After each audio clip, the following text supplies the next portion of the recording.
இப்பொழுது நேரு மாமாவை பற்றி பாட வந்துள்ளேன். குழந்தைகளின் தங்கம் நம்ம நேரு மாமா, ஆசியாவின் ஜோதி நம்ம நேரு மாமா. குழந்தைகளின் தங்கம் நம்ம நேரு மாமா, ஆசியாவின் ஜோதி நம்ம நேரு மாமா.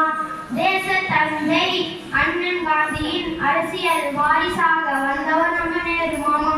இந்திய நாட்டின் விடுதலைக்காக இளமையரம் சிறையில் கழித்த சிங்கம் நம்ம நேரு மாமா. குழந்தைகளின் தங்கம் நம்ம நேரு மாமா.